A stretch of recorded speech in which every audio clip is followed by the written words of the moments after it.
amigos e amigas.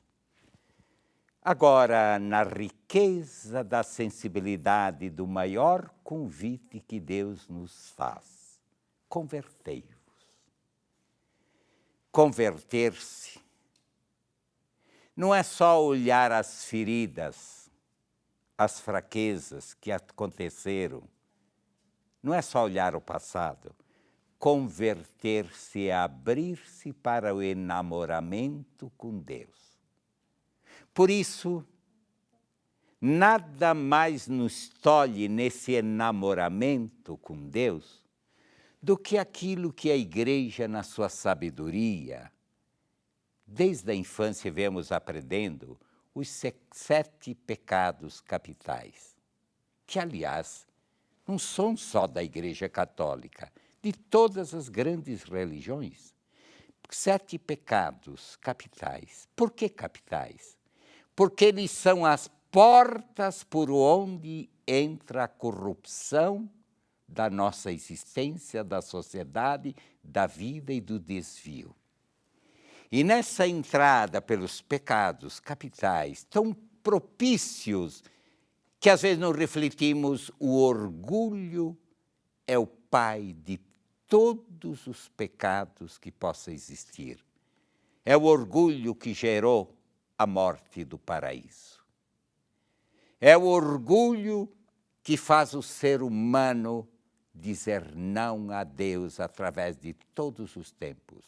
É o orgulho que faz o ser humano se deusar, se tornar o fim, que leva o ser humano à morte do que de maior existe em sua vocação.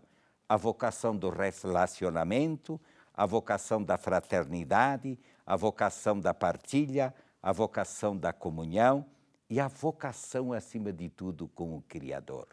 Por isso, o pecado do orgulho é quando o ser humano começa a se tornar como o centro de tudo. Mesmo num exercício aparente de uma humildade, pode estar o pecado do orgulho.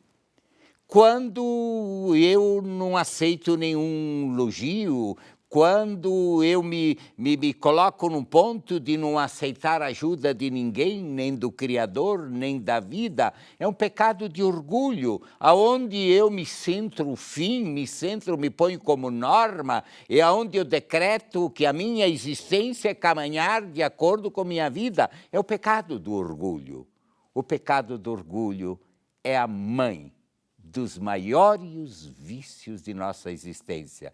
Significa que o ser humano começa a pôr que ele é o responsável absoluto, que a sorte do mundo, que a salvação da humanidade, que a resposta de todos os conflitos depende só de suas escolhas, depende de suas opções, depende de sua inteligência. E poderíamos falar sem medo nenhum que talvez em nenhum momento da história humana o orgulho está destruindo, o orgulho leva o ser humano a absolutizar o relativo. O orgulho está como que dominando a estrutura da humanidade. O orgulho faz com que as nações comecem numa concorrência de prepotência. O orgulho faz com que o ser humano se ponha como centro da vida, aonde a salvação depende de suas escolhas. Os maiores sistemas ateus que existiram no tempo são encarnação do orgulho. É quando o ser humano organiza a sua história, a sua salvação, a sua vida, a sua realização, o seu futuro, a sua resposta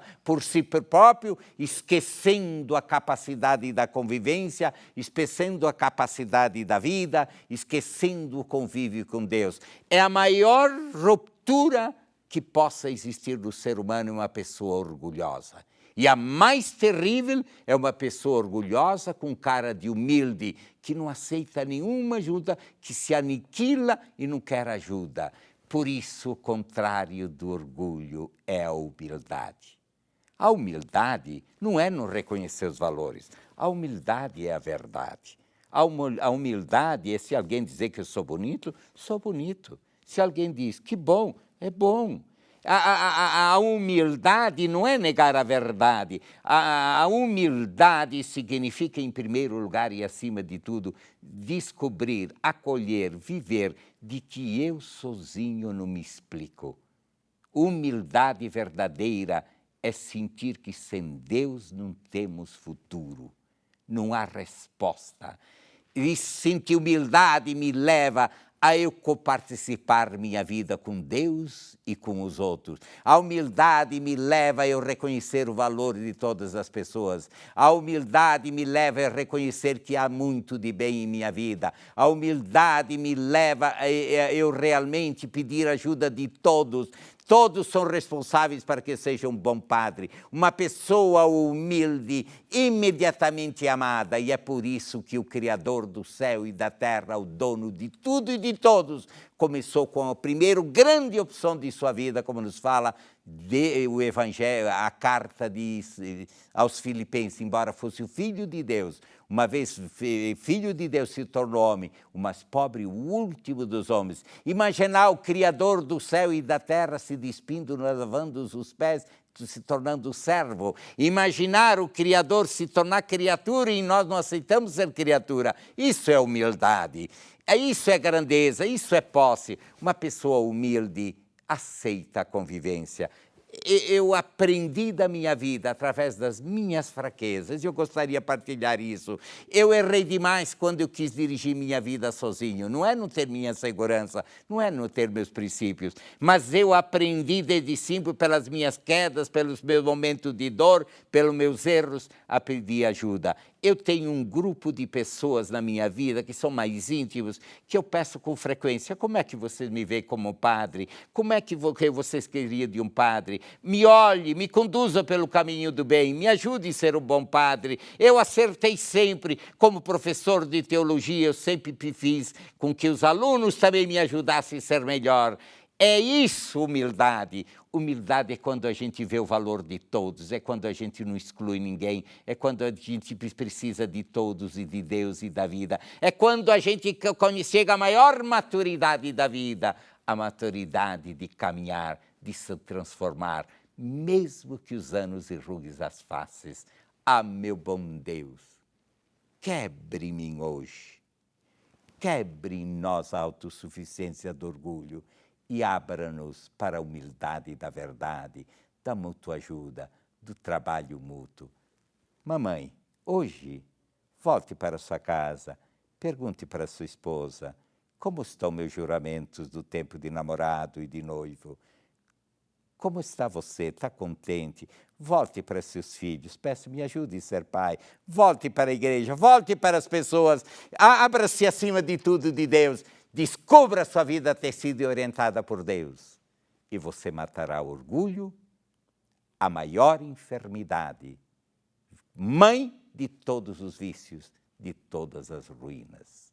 Que o Pai Eterno, através de Jesus, pela ação do Espírito Santo, nos ensine a grandeza de sermos como Jesus, abertos ao Pai e abertos a todos.